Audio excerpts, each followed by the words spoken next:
What's up everyone, and welcome to this video on Judges Basics. If you don't already know, this video is created with a set of online courses for NextGen debaters. Anyone who passed all prior courses can take this course, but you must meet certain qualifications to become a certified judge. For starters, you must either be at least 18 years old or receive special permission.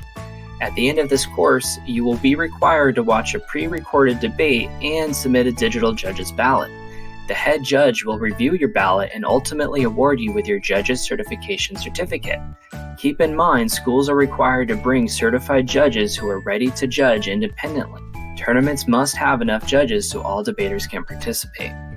This video will go over 4 key components to being an awesome judge. The first one is about time management. There's a common saying that tournaments only go as fast as their slowest judge.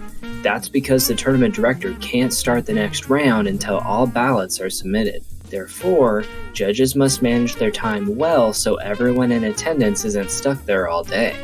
In order to help judges do this, our tournament director will write near the bottom of the ballot the latest time your ballot needs to be submitted. If you're running short on time, you can submit your ballot without written feedback, then return later to complete it. Now we are going to discuss when judges should intervene in a debate. Competitively speaking, the judge does not speak or interact during the debate except to acknowledge when they are ready for the next speaker. Doing anything outside of this is considered intervening. The speaker is said to always be in charge of the floor, so judges should feel hesitant to ever intervene. Intervening during a debate is rare, but it does happen. Technically speaking, judges reserve the right to intervene whenever they feel it's appropriate. However, intervening too much or too little may cause a bad experience for debaters. At NextGen Debate, we want to encourage judges to intervene whenever someone is disrespectful to the speaker. This includes both debaters and audience members. Stop the debate if necessary and help ensure debate remains a fair and positive experience for everyone. If the audience is being disrespectful, typically judges will give one warning before asking the entire audience to leave. Excessive POIs, heckles, and other forms of clash are common and not typically a reason to intervene. Judges are required to report any conflicts of interest that may occur at a tournament. For example, judges should not be judging their children or other debaters from their school. We also want to avoid the appearance of having a conflict of interest. This can happen through interactions you have with debaters both inside and outside the chamber.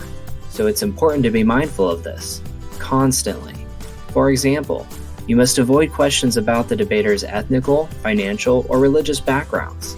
It would also be inappropriate to ask about a disability or make comments about their physical appearance. Basically, if you're not sure if your question or statement is appropriate, then it's best not to say it.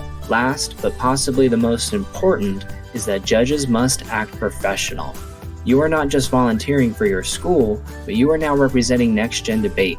Avoid saying any swear words, inappropriate jokes, and instead act like the certified professional judge you are. Well, the one you're about to be. You do not need to wear a suit, but we ask that you wear black tops at NextGen Debate events and avoid fuzzy shoes and cowboy hats. I hope this video helped you learn something new about debate. Show some support by subscribing to our channel.